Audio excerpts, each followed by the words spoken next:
Hi Riders. இன்னைக்கு என்ன வீடியோனா, என்னோட பேக் டயர் வந்து பார்த்தீங்கன்னா ஃப்ரீக்வெண்ட்டாக பஞ்சர் ஆகிட்டே இருந்தது. ஆக்சுவலாக மார்னிங் தான் வந்து பஞ்சர் போட்டுட்டு நான் வீட்டில் வந்துட்டு வண்டியை நிறுத்திட்டு இருந்தேன். பட்டு மறுபடியும் வெளியில் போகலாம் அப்படின்னு பைக் எடுக்கும்போது மறுபடியும் டோட்டலாக ஏர் வந்து லாஸ் ஆயிடுச்சு. ஸோ இது ரிப்பீட்டடாக பஞ்சர் ஆகிட்டே இருக்கு அப்படின்னு சொல்லிட்டு டயர் மாற்றலாம் அப்படின்னு சொல்லி பிளான் பண்ணியிருக்கேன். ஸோ இப்போது பஞ்சர் ஷாப்புக்கு போகணும், இல்லை டயர் ஷாப்புக்கு போகணுன்னாலும் நமக்கு வண்டியில் சுத்தமாக ஏர் இல்லை. ஸோ தள்ளிட்டும் போக முடியாது. ஸோ இந்த ஃபுட் ஆப்ரேட்டர் பம்ப் நான் ரீசெண்டாக வாங்கியிருந்தேன். ஸோ இந்த மாதிரி டைமில் வந்து அது ரொம்ப நல்லாவே யூஸ்ஃபுல்லாக இருக்குது. கண்டிப்பாக நம்ம வீட்டில் கண்டிப்பாக இந்த மாதிரி ஹெவி வெஹிக்கிள் இருந்துச்சுன்னா, இந்த மாதிரி ஃபுட் ஆப்ரேட்டடோ ஒரு பேட்டரி ஆப்ரேட்டட் பம்போ இருந்ததுன்னா கண்டிப்பாக இந்த மாதிரி எமர்ஜென்சியில் யூஸ் ஆகும். ஸோ நான் இதை பற்றி வீடியோ தனியாக அப்லோட் பண்ணுறேன். அது கண்டிப்பாக யூஸ்ஃபுல்லாக இருக்கும் உங்களுக்கு. ஸோ அடுத்ததாக என்ன டயர் மாற்றலாம் அப்படின்னு யோசிக்கும் போது கண்டிப்பாக நான் மறுபடியும் சிஎட்டு போக மாட்டேன் அப்படின்றதுல உறுதியாக இருக்குது. ஸோ சிஎட் வந்து பார்த்திங்கன்னா ஒரு 10,000 கிலோமீட்டர் வரைக்குமே எந்த பிரச்சனையும் கொடுக்கல. ஸோ அதுக்கப்புறம் தான் பிரச்சனை ஸ்டார்ட் ஆக ஆரம்பிச்சிது. ஸோ அதனால் பார்த்திங்கன்னா நான் மிச்சலின் டயர் தான் சூஸ் பண்ணியிருந்தேன். ஸோ மிச்சலின் டயரை பற்றி புதுசாக சொல்லணும் அப்படின்ற அவசியம் இல்லை. கண்டிப்பாக அது வந்து ஒரு வேர்ல்டு ட்ரஸ்டட் பிராண்டு. ஸோ அதுக்காக தான் நான் அதை சூஸ் பண்ணேன். மிச்சலின் வந்து நான் என்னோடய பழைய எஃப்சியில் யூஸ் பண்ணியிருந்தேன். ஸோ அது வந்து பஞ்சர் வந்து ஆகிறது ரொம்ப கம்மி. அதே மாதிரி குவாலிட்டியும் வந்து நல்ல ஸ்டடியான குவாலிட்டி. அது உங்களுக்கு அந்த பட்டன்ஸ் பார்த்தாவே தெரியும்.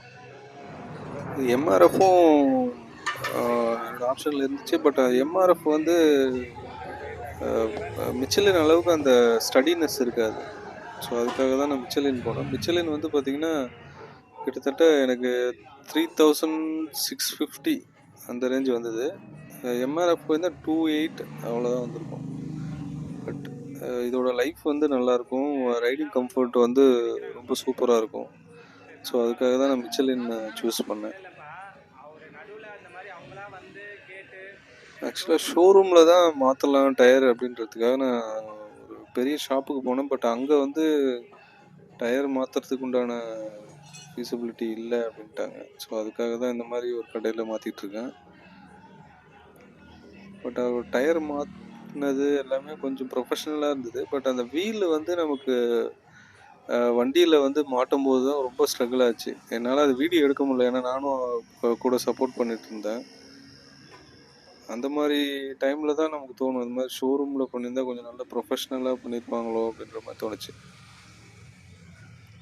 இதில் ஏன் வந்து இவ்வளோ ஸ்ட்ரகிள் ஆகுது அப்படின்னா, வந்து டிஸ்க்கு பிரேக் இருக்க வண்டி அப்படின்னாவே நிறைய பஞ்சர் ஷாப்பில் வந்து பஞ்சர் பார்க்குறதும் சரி, டயர் மாற்றுறதும் சரி வந்து பண்ண மாட்டாங்க.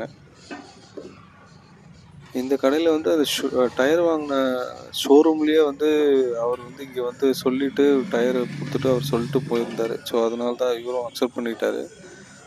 ஸோ நார்மலாக நம்ம வந்து பஞ்சர் பார்க்குறோம் அப்படின்னா வந்து 400 ருபீஸ் வாங்கினாங்க. பட் இது வந்து 250 வாங்கியிருந்தாங்க. இதுவே நம்ம ஷோரூமில் வந்து மாற்றிருந்தோம் அப்படின்னா கண்டிப்பாக வந்து நமக்கு 50 to 100 அந்த மாதிரி தான் இருக்கும். ஒரு சில ஷோரூமில் வந்து ஃப்ரீயாக கூட பண்ணுறாங்க. ஸோ எனக்கு வந்து எமர்ஜென்சி கண்டிப்பாக வந்து உடனே மாற்றி ஆகணும் அப்படின்றதுனால நான் வந்து வேறு வழி இல்லாமல் சொல்லிட்டு நான் மாற்றிட்டேன். நீங்கள் யாராவது டயர் மாற்றணும் அப்படின்னு விருப்பப்பட்டீங்கன்னா கண்டிப்பாக ஷோரூம்ஸில் போய் மாற்றுங்க. அதுதான் வந்து நல்ல ப்ரொஃபஷ்னலாக பண்ணுவாங்க. மிச்சலினில் இந்த மாடல் வந்து பார்த்திங்கன்னா சிட்டி ப்ரோ அப்படின்னு வருது. இந்த டயர் மாட்டி நான் ஒரு 1 வீக்கு வந்து ட்ரைவ் பண்ணிட்டேன். ரொம்ப நல்லாவே இருக்குது. ரொம்ப கம்ஃபர்டபுளாக ரைட் பண்ண முடியுது நம்மளால் சிட்டிக்குள்ளே. ஸோ நான் இது வந்து ஆஃப் ரோடிங் இல்லை சிட்டிக்குள்ளே தான் ட்ரைவ் பண்ணுவோம், அக்கேஷ்னலாக வந்து டூரிங் போகிறோம் அப்படின்றனா அது கண்டிப்பாக இந்த மாடல் வந்து சூஸ் பண்ணிக்கலாம். ரொம்ப நல்லாவே இருக்குது. என்னோடய பழைய சிஎட் டயர் வந்து பார்த்திங்கன்னா கிட்டத்தட்ட 20,000 கிலோமீட்டர்ஸ் ரன் பண்ணிட்டேன் 1 இயரில். ஸோ இந்த மிச்சலின் டயர் வந்து எவ்வளோ லைஃப் வருது அப்படின்றத பார்க்கலாம். ஓகே கைஸ், நம்ம வீடியோட எண்டுக்கு வந்துட்டோம். ஸோ உங்களுக்கு வேறு ஏதாவது டவுட் இருக்குன்னா கண்டிப்பாக கமெண்ட் செக்ஷனில் சொல்லுங்கள். நான் முடிஞ்ச அளவுக்கு கிளியர் பண்ண பார்க்குறேன்.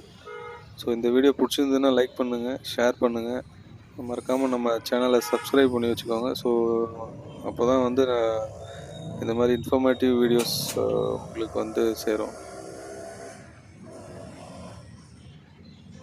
Okay guys, almost tyre மாட்டியாச்சு.